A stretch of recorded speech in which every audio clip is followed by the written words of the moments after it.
everybody, and welcome to another episode of the Trevon Reid Files. This is your absent-minded host, Trevon Reid, where I talk a lot about movies and stuff. So, it's been a couple of weeks since I've done an episode. I've had to get my computer replaced again because my other computer, I have a mini PC that I'm using, my other mini PC was having power problems. It would just randomly shut on and off. So I had to send it back, and I waited about a week just to get another one.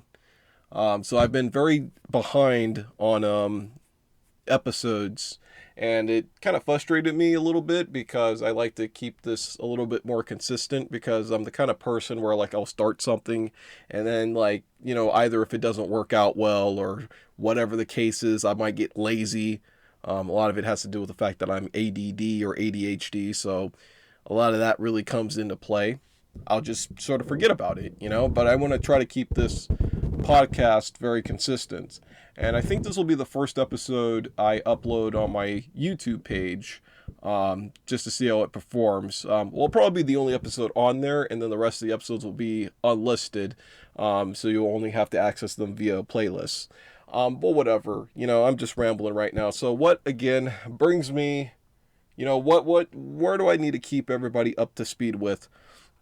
So honestly, not really a whole bunch. I mean, I could talk about some movies I've seen recently. I've actually recorded some audio, the previous 2 weeks that I've been out, about Fast and the Furious 10 and Little Mermaid.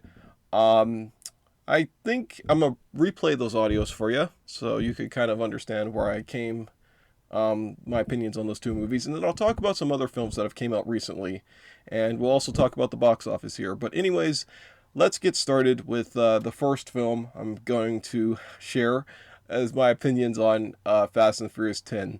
And again, the audio is going to vary here because both of these I had to adjust the audio on, because the audio for the Little Mermaid one in particular was very loud. I didn't have the cover to put over the microphone, so that one I have to go back and re-edit. And again, I'm recording this on a piece of crap Amazon USB microphone. I could go through the effort of buying one that's like a bit more high end that connects to a headphone jack. In fact, that might be a lot more better towards the ears, but I'm doing this, I have this microphone as sort of a start me up. If I end up getting an episode, I don't know, 50 or 60, maybe I'll try to invest into a better microphone, but I don't even know if I'll make it that far. Anyways, let's get over my ramblings, and I'm going to share to you my thoughts on Fast and Furious 10. And the only reason I was up in Los Angeles was because I wanted to see the new Fast and the Furious, Fast 10. Can you believe it? The 10th Fast and the Furious movie. But I wanted to see that in 4DX. And as I've mentioned in my first episode, I do not live anywhere near 4DX theaters. So I have to go to Los Angeles to see a lot of these, to see a 4DX film. Now here's the thing. Never done a movie on 4DX. Never have done a film in that format. I've seen movies in 3D, but I've never seen films in 4DX. And I have seen films in D-Box format. D-Box format basically is kind of like a stripped down 4DX, where basically you get like a chair and it'll move around and vibrate accordingly to certain scenes in the film. But I'll talk about the 4DX in a little bit. So yeah, I mean, I want to talk about the new Fast and the Furious movie that just came out, because I spent my time and money to make an effort to go see this film and to go support it in the midst of this horrible writer strike that has been going on in Hollywood. I contributed to the pockets of Universal and Original Film and One Race and all the other production companies that were involved, and all the millions of dollars spent to assemble such a film. So where do I start? So the Fast and the Furious movies, I enjoy for the most part. The first Fast and the Furious, so I went back earlier this year and I went back and I rewatched all of them. The first Fast and the Furious I like, but kind of in the context of how you look at Top Gun where it's a movie that really is of its time. Just the music, the soundtrack, the dialogue, and it's a movie. And I know a lot of people compare it to Point Break. But like I said, to me, it feels like the early aughts equivalent to Top Gun, like early 2000s, because it's a movie you go back and watch. Like it really, the emphasis on just a lot of the action really makes up for a lot of the film's shortcomings. Like the story's pretty mediocre. The dialogue is pretty cheesy in a lot of areas, and even some of the acting isn't the greatest. But again, Top Gun has a lot of like age to it, or sorry, Fast and the Furious, much like Top Gun, has a lot of age to it that really enhances the viewing experience in a modern day set. But again, so I was 4 years old when the first Fast and the Furious came out. So again, watching it now at 26, it's a pretty fun experience. And the same can be said for Too Fast, Too Furious. Like Too Fast, Too Furious is almost like a really 2003 movie. That one dials the cheesiness up to 11. And Too Fast, Too Furious is a movie I didn't like very much when I was younger, because that one, like tonally compared to the first one, felt kind of off. That one felt like that one's a lot more over the top and cartoonish than the first one. The first one takes itself a little bit more seriously, and again is built on a lot of the character and developing the characters, and again trying to make a more serious film as opposed to the second one, which is just like a cartoon, really stylized, really over the top. But I think given where the franchise has gone in the last, when we get to like the later films, like Too Fast, Too Furious has held up a lot better over the years. And then Tokyo Drift's fine. I don't like that one as much as the other ones. I like the soundtrack a lot in Tokyo Drift, but that's really what stands out for me in that movie. You got that DJ Shadow song in the beginning, and then you had like the My Life Be Like, that song in there. But I just didn't like the characters in that one. Lucas Black, Bow Wow. I liked Han. Like Han's cool, but that's that's really about it. The action sequences were kind of fun, but at the same time, it just, I don't know. That one's okay. Like I don't mind that one. I know some people really hate that one. That one's just fine. The fourth one, which was called Fast and Furious, I don't know why they just didn't call it Fast and Furious 4, almost acts as like a soft reboot. Given that it acts as a soft reboot, it's kind of boring, honestly, and it's really forgettable. It's kind of like the black sheep of the Fast and the Furious saga, in my opinion. And then 5, 6, and 7, I really like those. Like to me, that's when the franchise found the right balance of like over the top action and really knew what to do with the characters. Like and the movies were always consistently exciting. They always, again, just kept me entertained and always on the edge of my seat. But I was always having a really good time with them. And even as silly as they got, even the silly aspects, I still really enjoy those films, 5, 6, and 7. Like Furious 5, Fast 5 is like so much fun. I mean, with the bank heist and like literally that set piece at the end where the cars are like, where like this bank vault is just literally like crashing in all these cars. And then 6 is like my favorite one with like the army tank in it and they have the airplane. That one just to me found that right balance of taking it a little serious, but at the same time finding that right balance of like, over the top action. And then Fury 7 kind of dialed that down, kind of, again, sort of stayed in the same tradition, with sort of the seriousness and sort of the over-the-top action, in my opinion. So yeah, I really enjoyed those ones. And then 8 was a movie I didn't like initially, when I first saw it.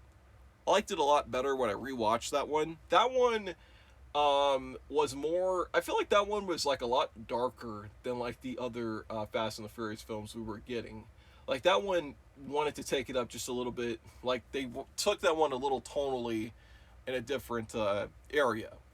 And then Furious 9 kind of goes back to the really over the top stuff. Just super, super silly, that one. But I still really enjoyed it. And as for Hobbs and Shaw, I'll be honest, I'm not a big Hobbs and Shaw fan. I didn't like that movie when I saw it in the theater, and I didn't like it when I watched it at home. That one, I don't know what it was. There's just something about Hobbs and Shaw that I find kind of, I don't know, cynical in a way. It just to me it was just so much of like, oh look, it's Dwayne Johnson trying to do his own thing, and as a result you get a movie that to me just didn't really stand out amongst the other ones. And I don't know, it just, that one in particular, just I felt very off put by. I don't know. I don't know what it is. It kind of, and also it's way too long. Like in the post credit stuff just really like got to me too with like the end of the film. Again, it just, to me it felt like a Dwayne Johnson vanity project than it did a Fast and the Furious movie. I don't know. Like that was, I just wasn't really the biggest fan of that one. And I felt like either that one, they could have made the characters a little more likable. Like I feel like the sort of chemistry we're supposed to get from Jason Statham and Dwayne Johnson is kind of forced, or they just don't really have that much chemistry. I don't know. There's something about that movie I just never got behind. So this 10th one, was a lot of things actually. I honestly don't even know where to start. Because I'm kind of on opposite ends with this film. It's one of those movies where like I had a fun time with it, but my opinion is very hindered by the fact that I saw this on 4DX. Because I'm gonna tell you something. Now 4DX is a gimmick, okay? Straight up, a gimmick. It's just a gimmicky, really a bit overpriced. My ticket was like nearly $30. And it was one of those scenarios where like I bought my ticket like hours of advance, and there was like only 2 seats available. There was one, and both of the seats were at the end of the rows, which kind of sucked.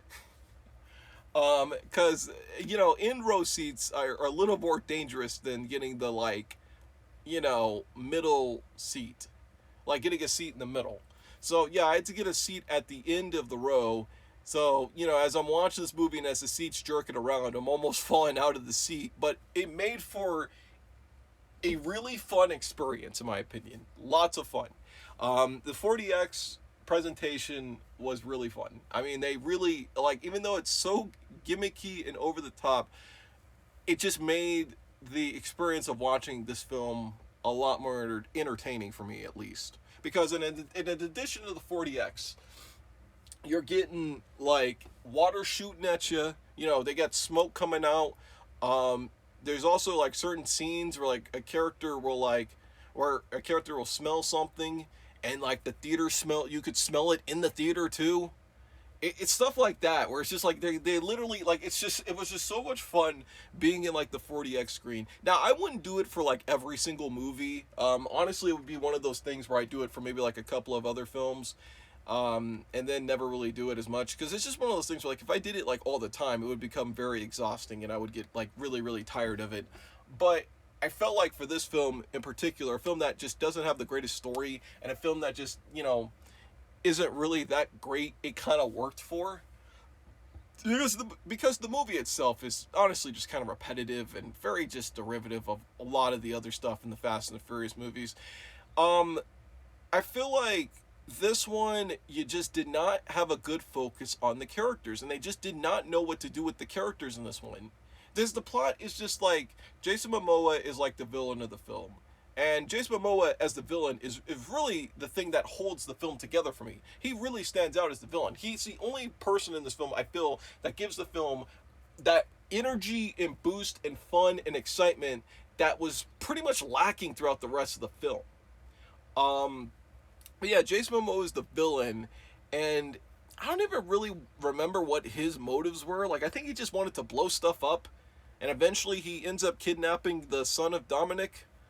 I don't know if he was trying to get to Dominic or something like that. It was one of those things where I was just like, okay, well, I really just am not, I really just don't know what was going on in this film. A lot of it was just so like a lot of the plot just didn't really make a lot of sense. And they always keep raising the stakes in these films, and yet every time they raise the stakes, I'm like, what is the point of raising the stakes when like really like the violence in this film, like nobody really dies throughout these films. And the other thing too is like you look at all the other Fast and Furious movies. I mean, look at this. We got bank vaults, we have drones and army tanks, you know, killer androids, stuff like the last one had like outer space and like magnets in it. Like what were the big stakes here? Like a big like another big bomb or whatever it is. It just, you know, it was one of those things where I was just like, okay, well, how am I supposed to be threatened by this? I mean, they basically have been through all these other wild and zany adventures that this one just didn't really feel like it was that much bigger than any of the other ones. So I don't know. It's just like, it's one of those things where I was just watching and I was just like, what was it so big and expansive about this adventure compared to all the other ones? Really nothing, you know? The set pieces were fine, but they use a lot of computer animation here to kind of give you the simulation. I can't argue with that. I mean, but I feel like, again, a lot of the other ones, they do some really, even like the later ones, yeah, they still use computer animation, but they do a really good job at blending in the computer animation with the stunt work and the stunt choreography.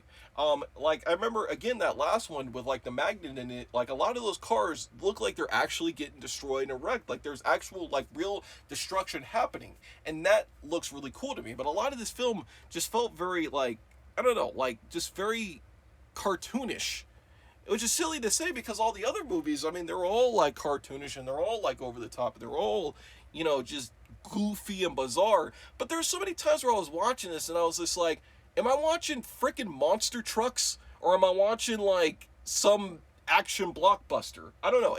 That's the problem. It's like I was thinking about a lot of these films like Torque. I don't know if you guys remember that with Ice Cube in it, where it was like this, or even like Monster Trucks. Like a lot of the stuff in those films that, you know, we went back and we made fun of and we called pieces of crap. A lot of that stuff is in like the Fast and the Furious movies now.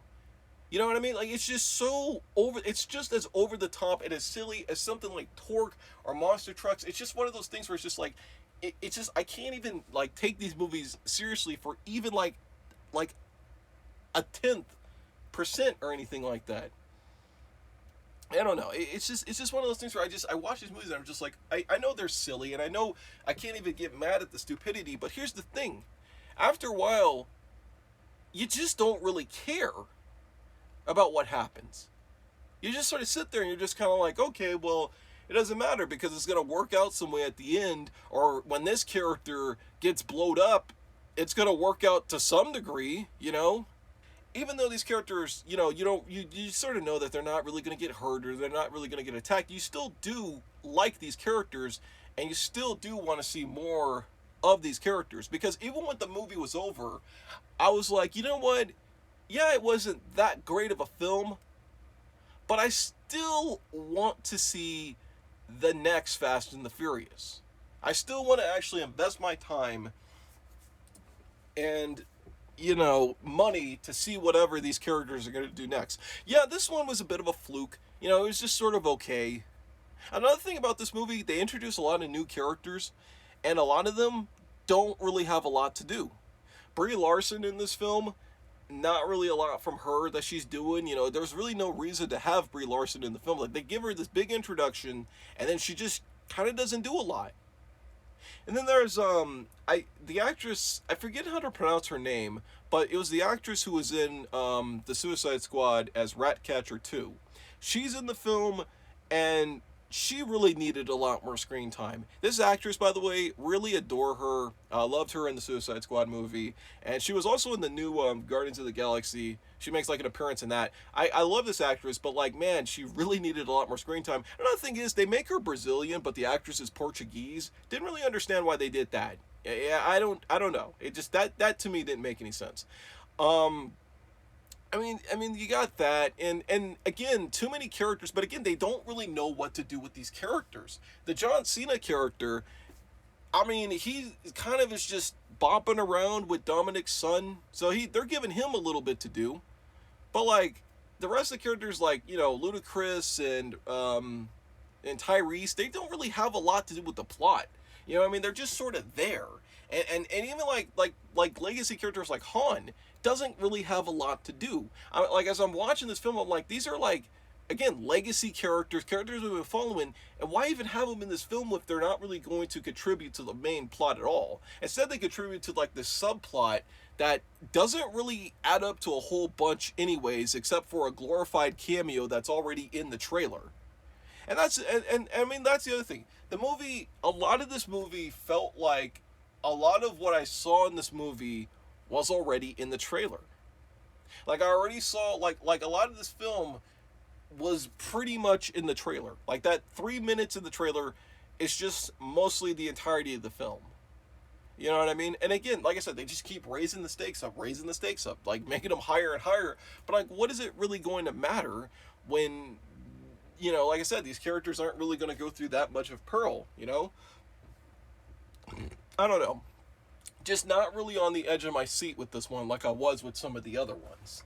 And again, like I said, I almost can't complain because the last few movies in this franchise has pretty much been like this. But it's getting to a point where it's like when you're in the 10th film, you know, I know they're like you almost need to have some sort of element of reality, some sort of element of like danger, so that as the audience, I could be invested. Because after a while, you just don't really like care. You're just sort of like, okay, well, you know, whatever. You know, this happens and that happens, and that's it. The movie almost feels like, and that's another thing, the filmmaking in this movie, not really the biggest fan of. The editing in this movie is shockingly underwhelming. I had a hard time sometimes following the action sequences. And a lot of these Fast and the Furious movies, I usually don't have that problem with. But this one in particular, I had a problem with it. Like, some of the editing, I was just so confused with, again, like who was fighting who, you know, like it just felt very patchwork, some of the editing. It's not the worst editing I've seen, but I'm starting to realize like there's just certain movies I've seen where I'm just like movies like Renfield and that Ant-Man movie, Quantumanium, where the editing is just so like not good. I don't know. And I think the problem with this movie in particular is that you could tell that they probably had a longer cut that was probably like 3 hours, maybe like 4 hours, God forbid, and they probably didn't, like, they probably cut a lot of that stuff out. Because watch, when this comes out to DVD, like all the other ones, it's going to have some kind of director's cut, you know, and I don't know if this director's cut's going to really enhance anything. So it's just one of those things where I'm just looking at it like, okay, well, like this theatrical version, does it even really matter? Because, you know, they're going to release some director's cut anyways. I mean, on some other positives, the movie's quite violent for PG-13, and even compared to, like, a lot of the other Fast and Furious movies, this movie is quite violent. Like, there's, people are getting stabbed, which was pretty brutal. I'm pretty sure they got away with a lot of this stuff only because there's not a lot of blood in the movie. So I mean, at least they, you know, are doing something to that advantage. But again, I mean, like I said, a lot of this film was very silly, and I mean, it's not that I hated the movie or nothing like that. I know I'm ragging on it.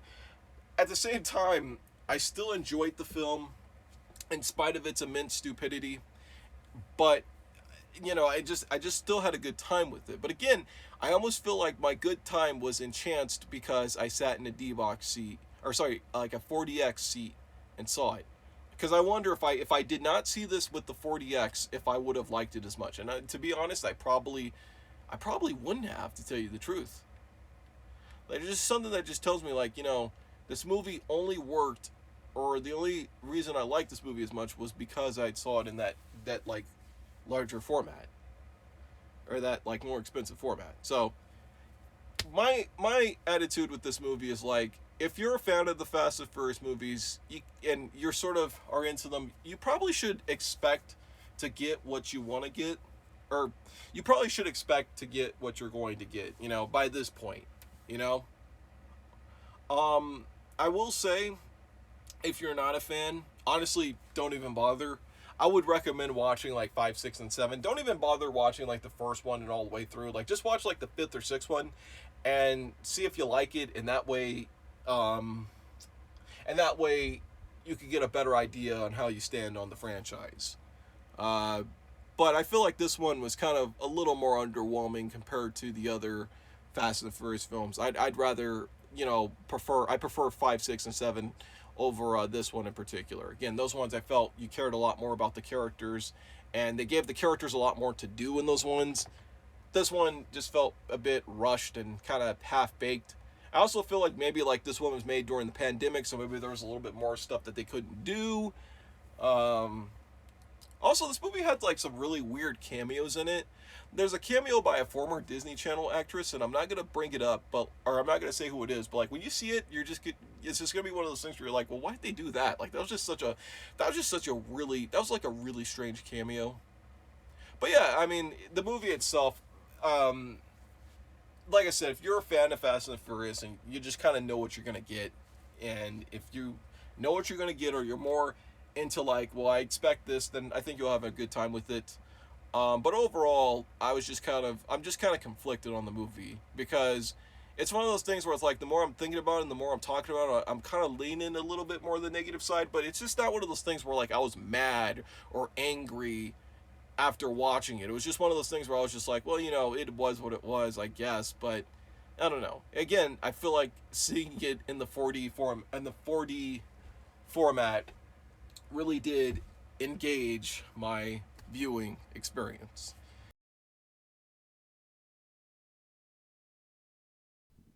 Okay, so that was my thoughts on Fast and Furious 10.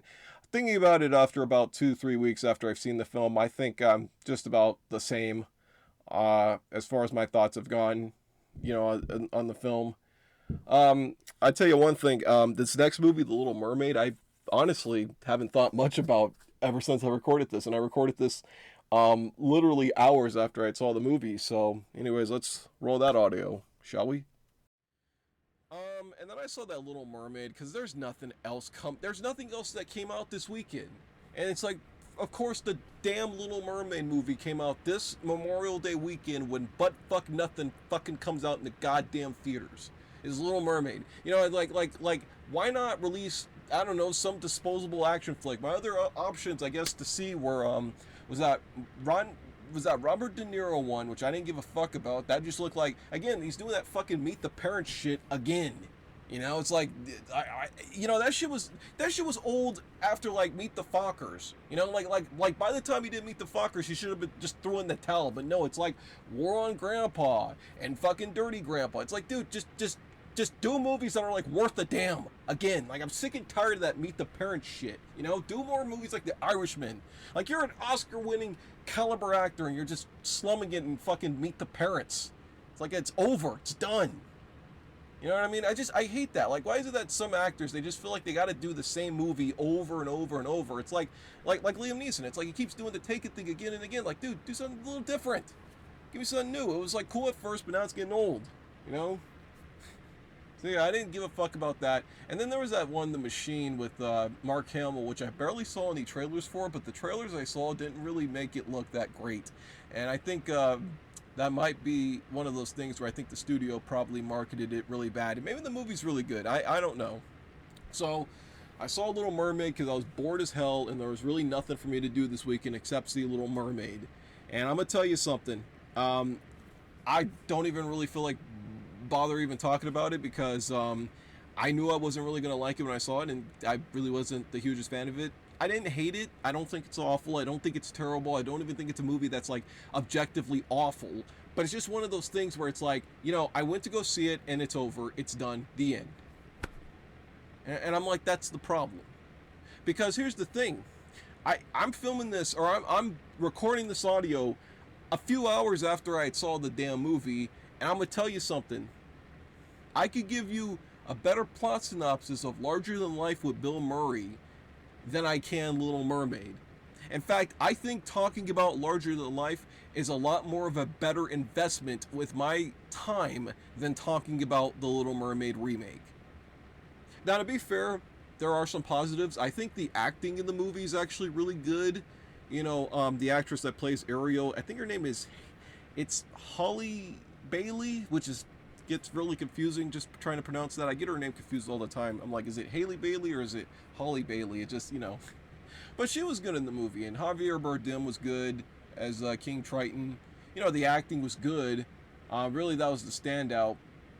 And I mean, like, I haven't seen all these Disney remakes. The last one I saw was Lion King, and I absolutely hated Lion King. Like, Lion King was like so soul sucking and nothing of a movie that I just swore off a lot of these Disney remakes. So much so that I did not want to go see another one. And here I am seeing Little Mermaid. But here's the thing, like I have not seen one since Lion King, so I didn't see the Pinocchio one or that Peter Pan one that they did, or what was that other one that they did that like everybody hated? Oh, the Mulan one. I didn't see any of those. And honestly, I still to this day feel proud that I didn't, because again, I feel like I would have just wasted my time seeing movies that I mentally wouldn't really get anything from. They'd just be sort of there. So yeah, I mean, like, like, that's really the best positives I could say about Little Mermaid. The rest of the movie is just kind of flat. Honestly, the special effects are very hit or miss. At times, like, they're colorful and they're actually really well done, and then other times it looks like a PS2 game. And it's one of those movies where, like, that they obstruct a lot of the special effects because there's a lot of scenes that take place in the dark for some reason.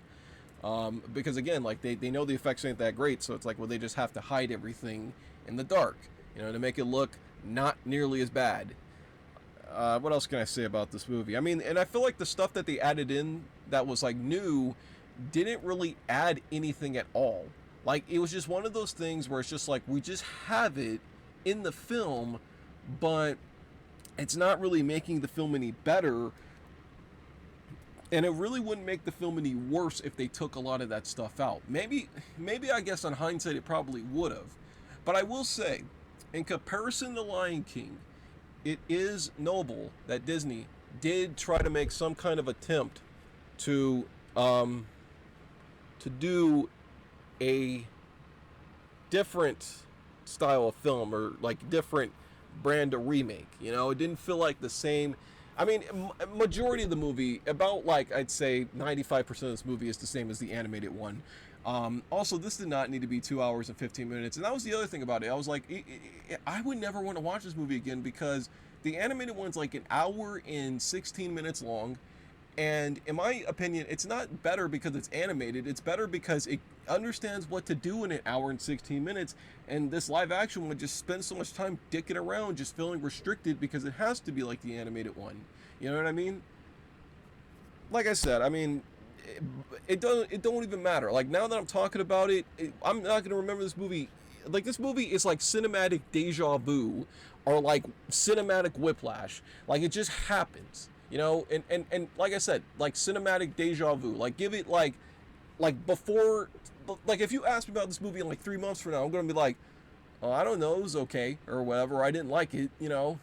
That's it. I won't tell you really anything about it. Character, story, plot, none of that. None of that. It's not even worth getting mad about. It's just like, it is what it is. Little Mermaid. It's gonna make $1 billion or whatever, and I'm not gonna have to think about it. Because it just didn't really do anything that engaging. And like I said, it's better than Lion King, but that's probably not. And to me, that's saying a lot, because like I said, I hated the Lion King remake. I just thought that movie was like just so soulless and corporate and like underwhelming. I was like, okay, it's one thing to be like a cash grab, but again, if you're being a cash grab, at least give me something that's more than just a cash grab, like something that's at least fun and something that's at least gives me something after the movie's over. And Lion King didn't do any of that. This one really doesn't do anything either, but and that's kind of the big problem with it. It just really didn't, So yeah, that's Little Mermaid for you. I don't really have much to say about it except that it's done, it's over, moving on. Yeah, that was pretty much all I had to say about Little Mermaid. I mean, really, in reality, there wasn't really a lot I could add towards that, but I ended off on a cliffhanger where I was going to talk about Across the Spider-Verse, which I didn't even know they were going to do that, because I remember it being called, I think it was called like Into the Spider-Verse Part 1, before they retitled it to Across the Spider-Verse, which is going to get a little confusing in my opinion. You know what I mean? I don't know why they can't just ever do like a simple like 1, 2, and 3 sometimes for some of these films, but I guess, It is what it is. I mean, they planned the whole thing out as a trilogy, so it's not like one of those things where you can't just call it like something else. But I feel like that's almost what it is. I mean, but you look at like John Wick, and it's like you get John Wick chapters 1 through 4. You know, pretty self-explanatory. Although the third one's the only one with the subtitle in it. But again, pretty self-explanatory with those films. It's almost like some other franchises. It's almost like they're afraid that, you know, if they make another one, then that almost like kind of, I don't know, like sequel baits it or something like that. I don't know, but anyways, I'm going to talk a little bit about the Spider Verse film because I saw it again. Well, I saw it twice this weekend, and the first Spider Verse I loved, kind of like everybody else. I remember it came out 2018 December, which I thought was a really weird release date. And I remember the hype for that movie, like before it came out, really wasn't anything that anybody was like super hyped up for. It was like another animated film. It was another Spider-Man movie, and it was literally like right after we had just got Spider-Man Homecoming, and then we had like Infinity War come out that same year before Spider-Verse, and then right before Spider-Verse was Venom. And I think people were pretty disappointed with Venom. I know Venom did well, but critically I think Venom didn't really perform very well with the critics. So I think that kind of helped plague the Spider-Verse thing a little bit for a lot of people. And much to everybody's surprise was that you got a movie that was really groundbreaking and really inventive and very special, and it still holds up very well to this day. It's a very exciting and well-paced film that is so mesmerizing with its visuals. The soundtrack is incredible. And one of the things, and I'll get onto this when I talk about the second one, the voice work really stands out in both of these films. So yeah, Spider-Verse, and for it to win the awards too, was just so great because, you know, like I always have this theory that the Academy Awards, it's like if it's Disney or if it's Pixar, of course they're always going to reward them, even when sometimes I feel they don't deserve it. Like when Brave won like Best Animated Feature in like 2012, I was like, there was better animated movies that year. But yeah, like Spider-Verse took home the gold, and I was really glad that it did. It was just such an extraordinary and wonderful film, and I really like this phase of animation we've seen. You know, it's stuff like The Bad Guys and Puss in Boots. You know, people are like, oh, it's too much like Spider-Verse, but I like that. I like that we're being a lot more inventive, because when I was a kid, everybody's trying to make everything look more realistic. And, you know, you always had like human designs just look really odd. Because you go back and watch like the first Ice Age, and like the first Ice Age, the human designs are terrible. Like let's admit it. I mean, I can't knock on them too much, but like at the same time, you know, those human designs, they just do not hold up very well. You know what I mean? Like they're just very kind of underwhelming.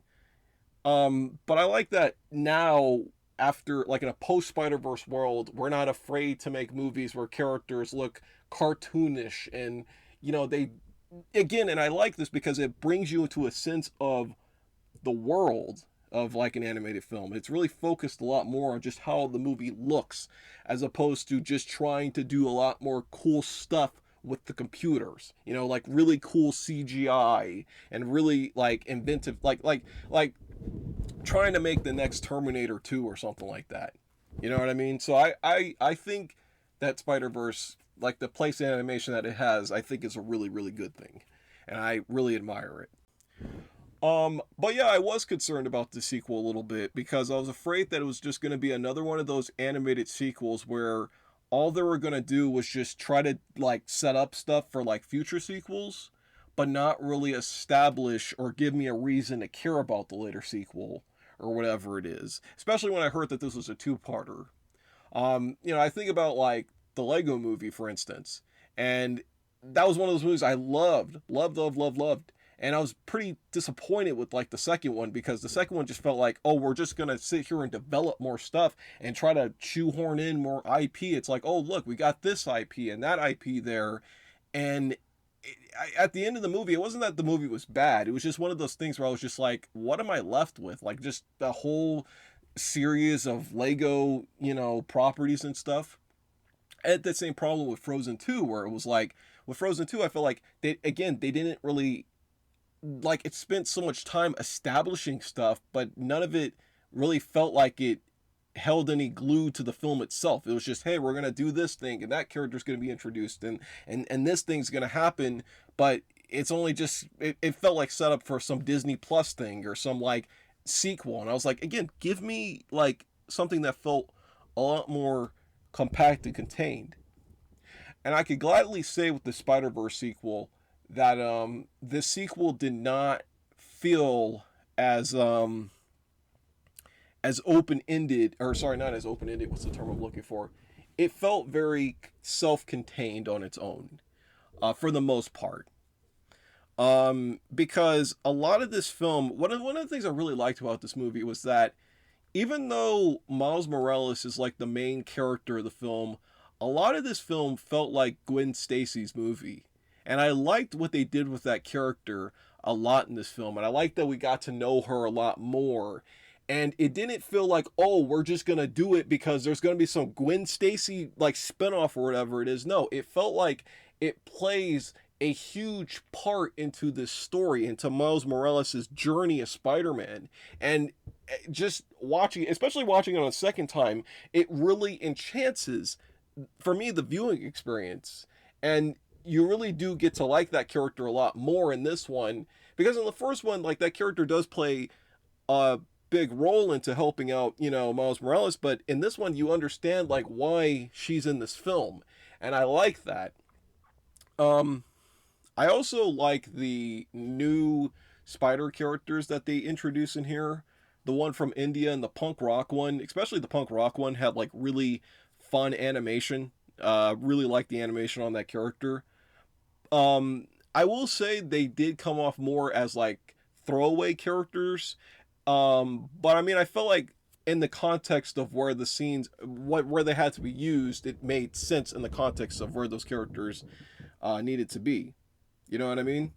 And I like too that they didn't resort to like having to recycle the characters from the last film. Like, they kind of understand, like, hey, look, those characters were sort of only like specific to that first film.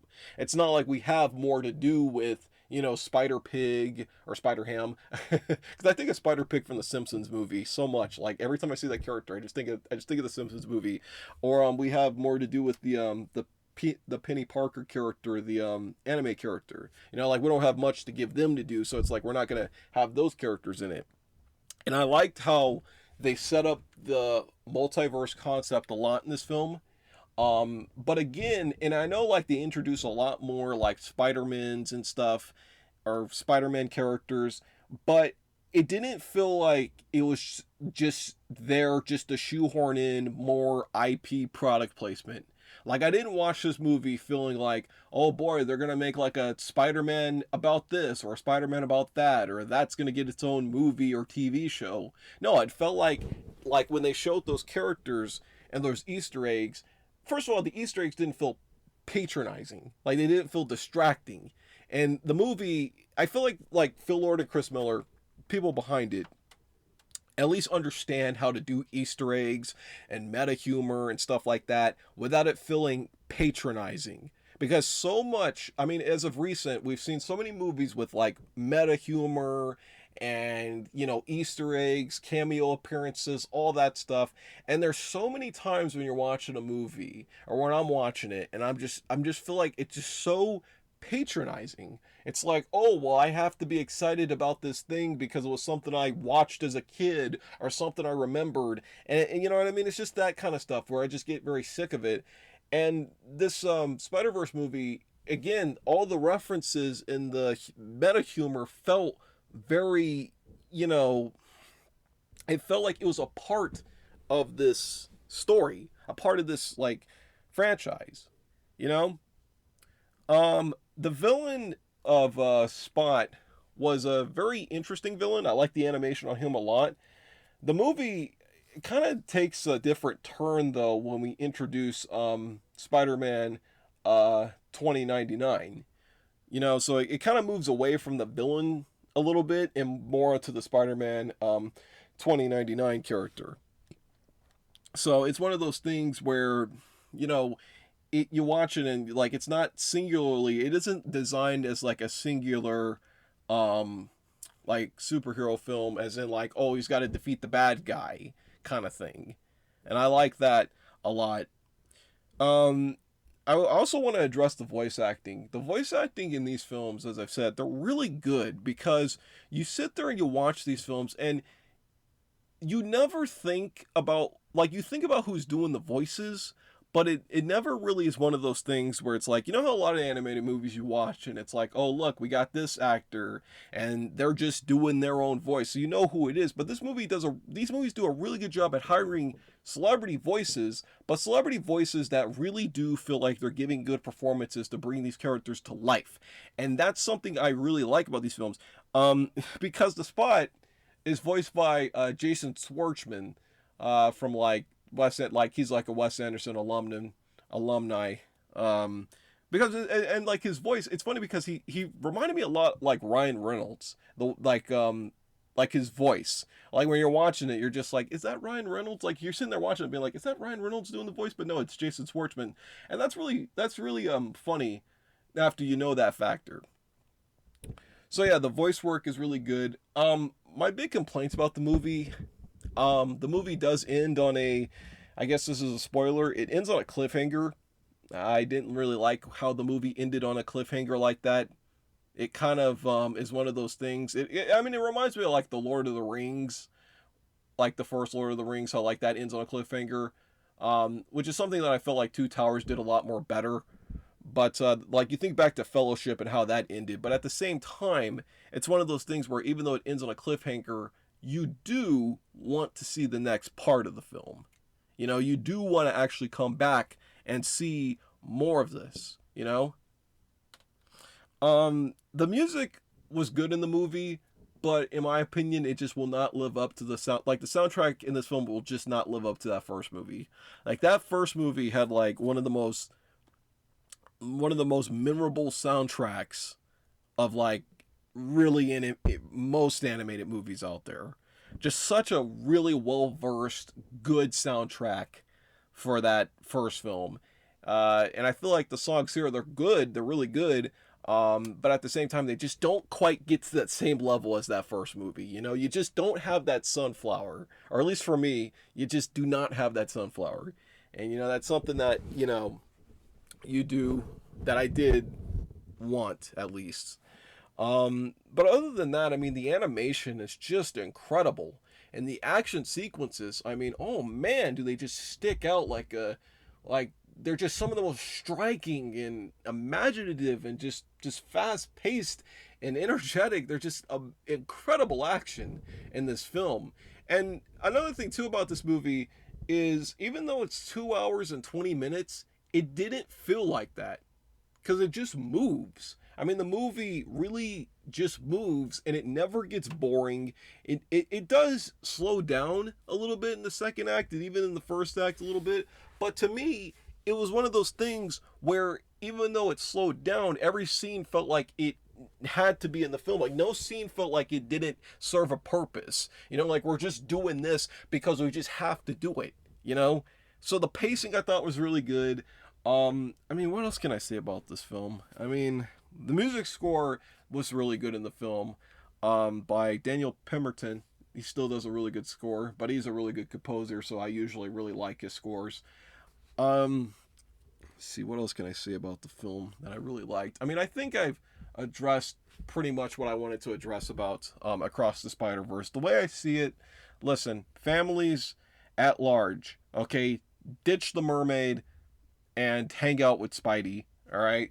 Because Spider-Man is in good hands, all right? Don't buy for 2 seconds, oh man, it's another Spider-Man movie. It's a fun Spider-Man movie. It's an inventive Spider-Man movie, you know? And especially if you really like the first one, I highly recommend checking this one out, you know? Now, the big question at large is, better or worse than the first one? Hard question for me, to tell you the truth, because the first movie works very well as an origin story, but the second movie works very well on its own as a continuation. And I feel like the first one, you know, technically is a better movie because it's very self-contained, and this one, again, really does linger on the fact of, you know, it does end on a cliffhanger. But at the same time, I really got myself invested into this one a little more than I did the first one. Because the first one, I'll be honest, as much as I like the first one, I've only seen it a few times. Like, I saw it twice in the theater, and, I bought it on Blu-ray, watched it maybe like once or twice on Blu-ray, and that's kind of it. Not because I didn't not because I got tired of it, just because it's one of those things where, like, I wasn't coming back to it as often as I should. And that happens to a lot of movies. For me, even movies I love, like The Truman Show, it's like, yeah, I love that movie, but I honestly don't watch it more than about once or twice. I might have seen it maybe like a handful of times. That's about it. But, you know, this Spider-Verse sequel, like, I found myself really getting invested into it, and I could find myself watching this movie again and again and again.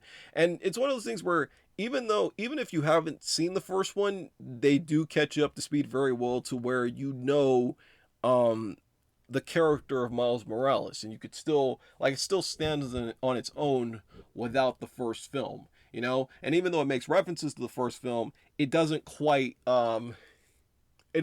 linger on the fact that you've had to have seen the first film. Honestly, at this point, I'm like, how come you haven't seen? Like, if you haven't seen the first film at this point, I'm like, what the hell have you done in the last 5 years? Like, what have you done in the last 5 years that is so much better than sitting down for 2 hours and watching Into the Spider-Verse? I just want to figure that out. But yeah, Across the Spider-Verse, can't recommend it enough.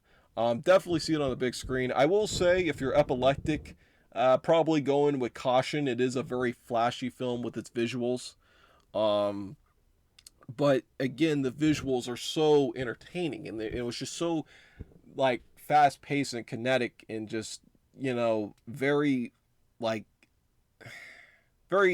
flashy in a way where it was exciting. It kept me really excited, but it didn't feel like it was like it had to be very, like, low brow in a way. It didn't feel like it had to, like, condescend to the younger audience. Like, it's a children's film, but it's a children's film that talks to children in a way that they could still get behind it, but also that adults won't be nearly as annoyed with it.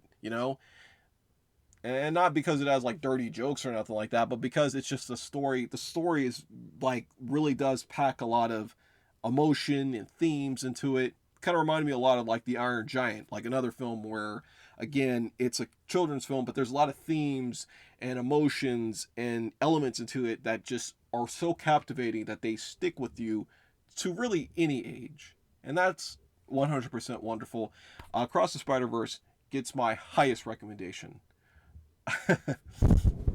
So yes, that is my thoughts on Across the Spider-Verse. We're going to look at the top 10 US box office, because I'm very interested to look up the top 10 US box office for this week.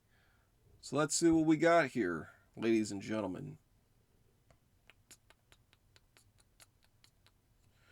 Okay, so of course, number one is Across the Spider-Verse with $120 million. I feel like this actually has performed better than what the expectations were that the expectations were, because I think about it, like, I think they were, like, shooting for, like, an $80 million weekend, and the worldwide total has put this to about $208 million on its opening weekend, so it seems to have been doing incredibly well. Now, whether or not it's going to keep that, momentum up over the weekends, we'll have to see. I'll be very interested to see that.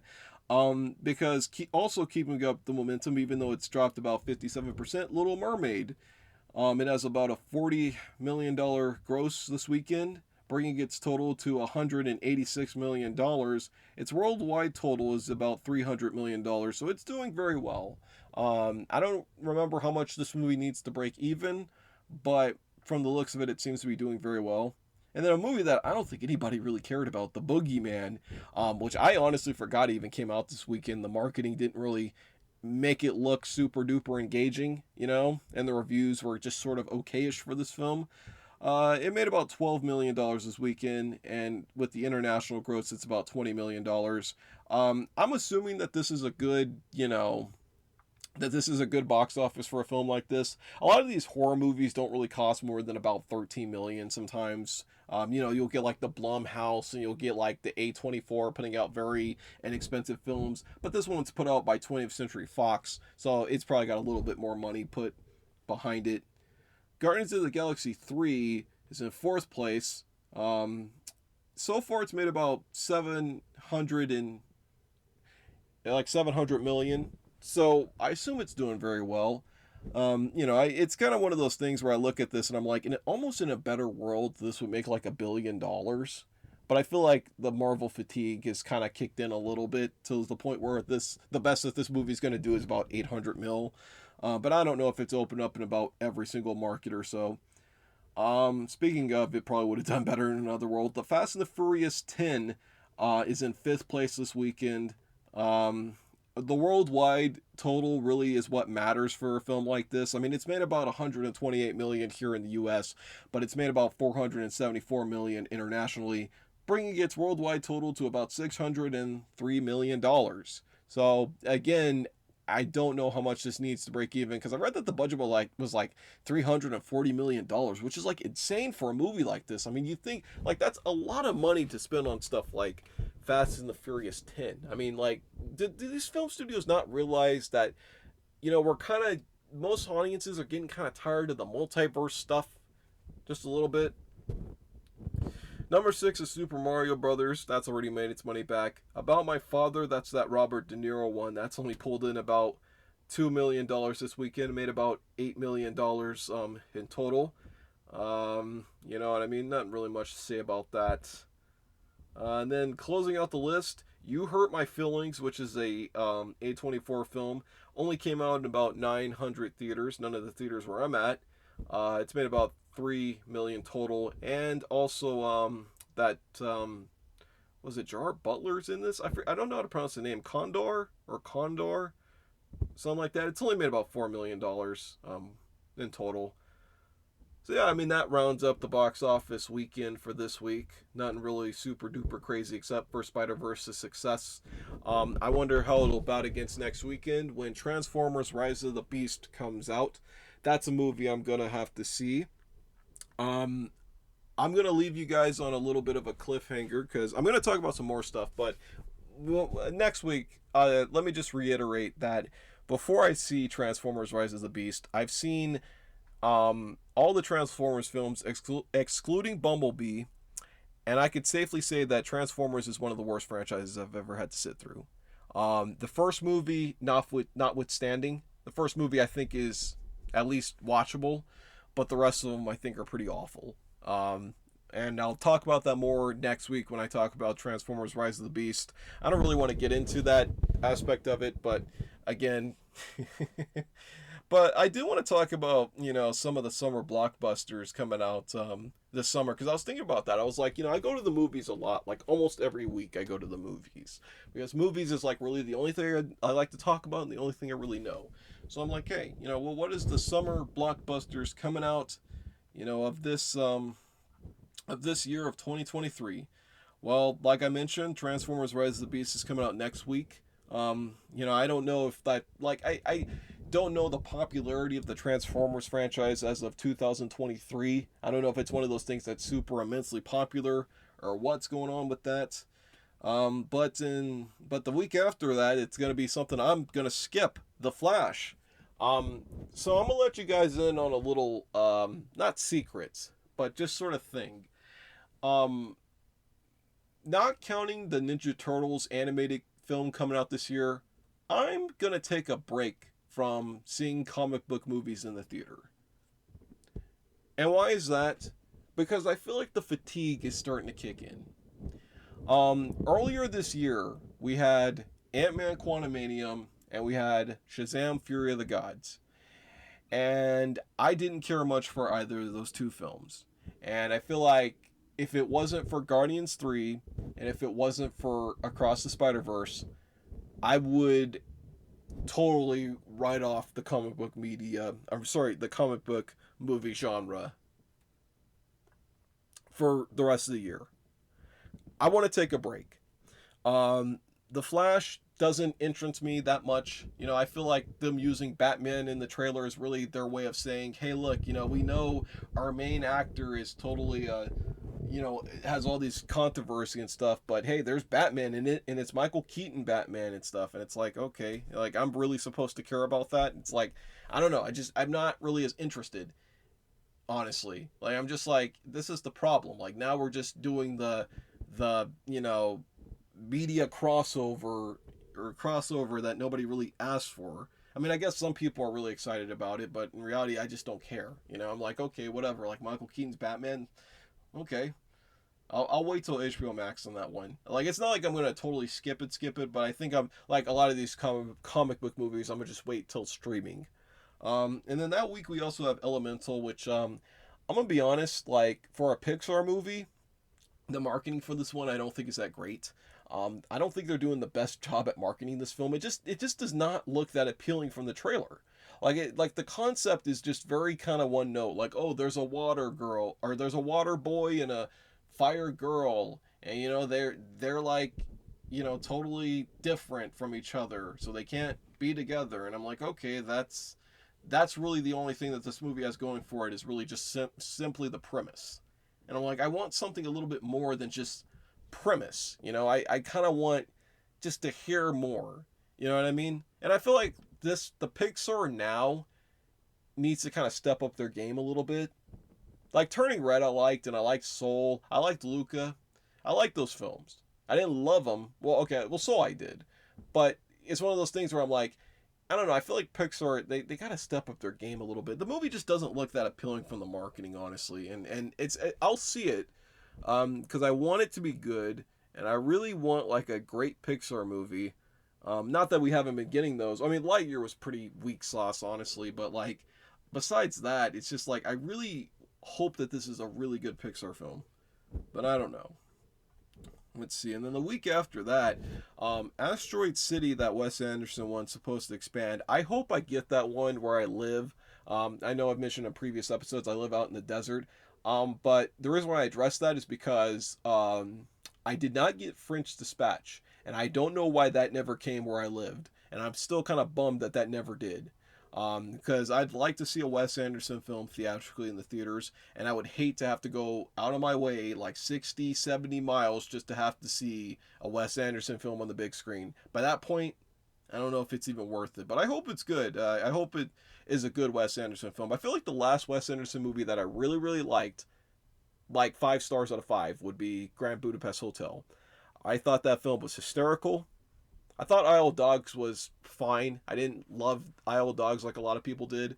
And French Dispatch I liked, but I felt like that was one of those things where like as soon as you're like that movie was kind of broken up into like vignettes, and I felt like for every vignette could have been like its own separate like Wes Anderson film, because I felt like every time one of them was getting like really exciting or when you were getting really invested into it, it ended. But yeah, Asteroid City I hope is a good one. We also have that No Hard Feelings with Jennifer Lawrence coming out. That looks interesting. I'm all for a good theatrical comedy because I feel like that's sort of a genre that has kind of gone the wayside over the last few years. Every other comedy comes out in like Netflix or whatever, and really the Netflix stuff a lot of times is very hit or miss. So most times it's usually missed and hits. Then we have Indiana Jones and the Dial of Destiny, the fifth Indiana Jones film. I mean, how can I not see this one in the theater? Actually, I saw the Fathom screening for the first Indiana Jones, Raiders of the Lost Ark. Had a great time at the Fathom screening. Nothing super special that they did for the Fathom screening. They didn't really have any like behind the scenes or old archival stuff that they had for this film.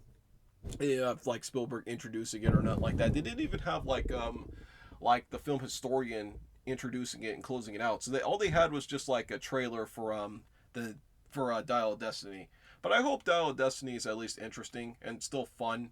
I'm gonna revisit all the Indiana Jones films. Well, I mean, I'm already doing that as we speak because, like I said, I just saw the Raiders in the theater. So, yeah, hopefully that'll be a fun time.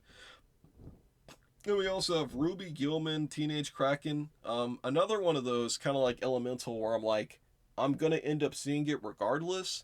But man, the marketing just isn't really sticking out, you know? Like I look at this film and I'm like, I don't know how they expect to get other people sold. I mean, a person like me, I'm going to see it because it's an animated film, and I'm always down to see an animated film from DreamWorks or Disney or really any other studio on the big screen. But I don't know. It just the the marketing for this one just does not look super duper engaging. And maybe that's just the film itself. Maybe that's just how the film is gonna play out. I don't know. It looked really weird from the trailer. It gave me just like certain vibes of like other stuff I've seen. Let's see what else is coming out. We have Insidious: The Red Door. I have yet to see any of the Insidious films. Another comedy coming out called Joyride, which I remember hearing about this film. I thought it was a remake of the Paul Walker Joyride from back in the day, and it turns out it's not. It's just another movie called Joyride. I thought that was kind of funny. But I hope the movie's good. I haven't seen the trailer for it, but I do hope that that's a funny comedy. Again, I'm always for a good comedy. I don't know if this release date's right. July 12th. I don't know if the July 12th release date's correct, but Mission Impossible Dead Reckoning, which is also going to be a two-parter. Definitely looking forward to that. Again, that's another franchise I have to rewatch the Mission Impossible films. I feel like the Mission Impossible movies, like they kind of start out just sort of mediocre, like okayish, but then they really get better. Like when 4 through 6 are like the really good ones. So those are the ones that really stick out, and that's really where I think the franchise really picks up steam. And I hope they continue the excitement and fun that Mission Impossible 6 had with the 7th one. I believe in it, especially after Top Gun Maverick. If you want to throw that in the mix, it's like,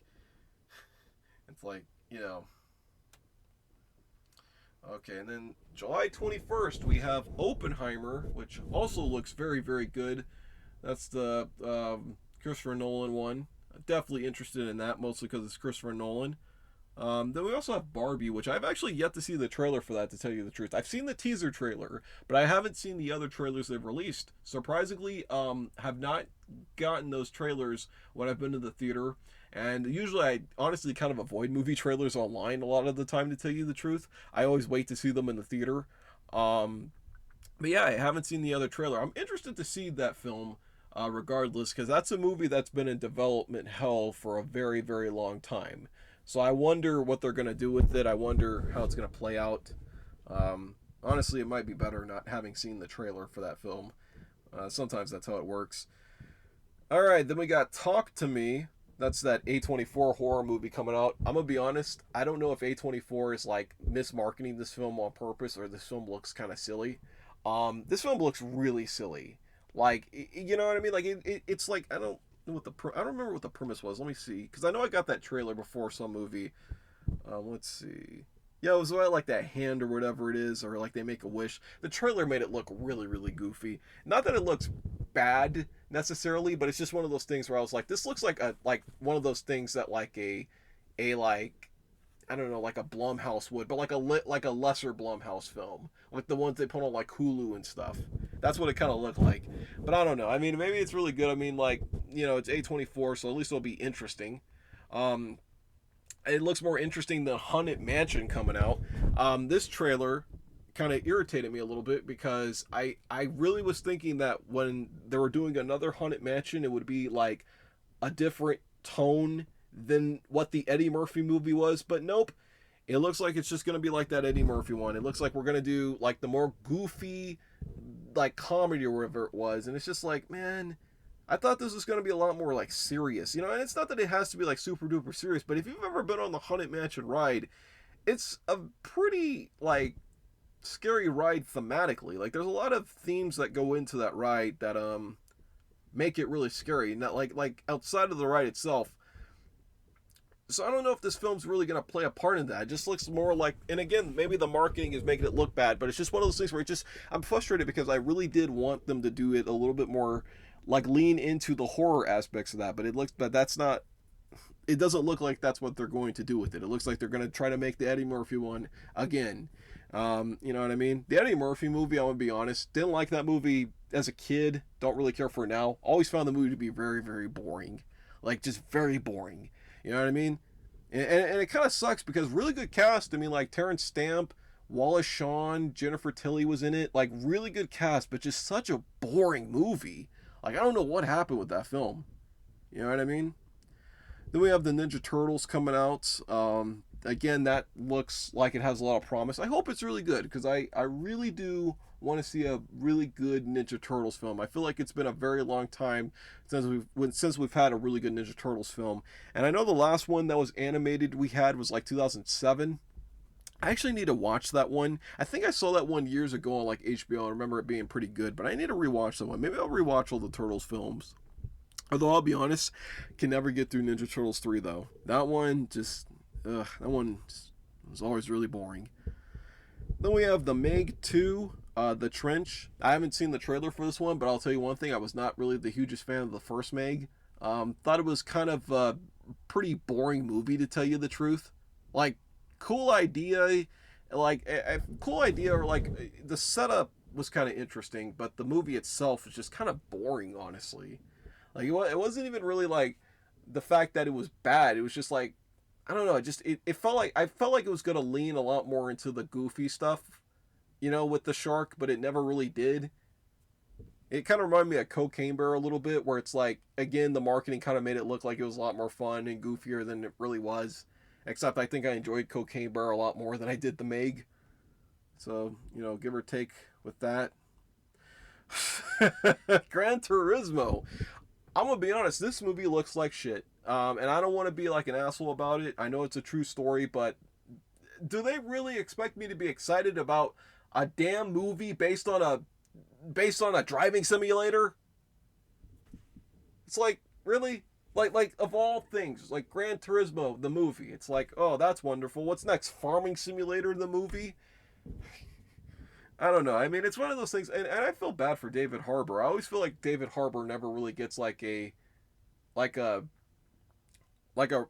role that really suits him, or a role that really goes more forward than Stranger Things. Yeah, but like Gran Turismo, I mean, it does. I mean, it doesn't look like the worst movie ever, but it just looks kind of dumb. It's like, oh, it's based on the video game, and I've played the game, and the game's cool for what it is, but I would never really want to watch a whole movie about it. You know what I mean? Speaking of other things I don't give a crap about, Blue Beetle. Boy, that movie looks lame as hell, doesn't it? Looks like some shit you watch on like the CW or HBO Max or something like that. Throw it on there. Don't want to have to see that in the theater. I'm glad I'm not going to see comic book movies in the theater because of movies like that. It might be good, but I don't know. It just looks lame. Then we have that Strays coming out. That's that dog one with Will Ferrell in it.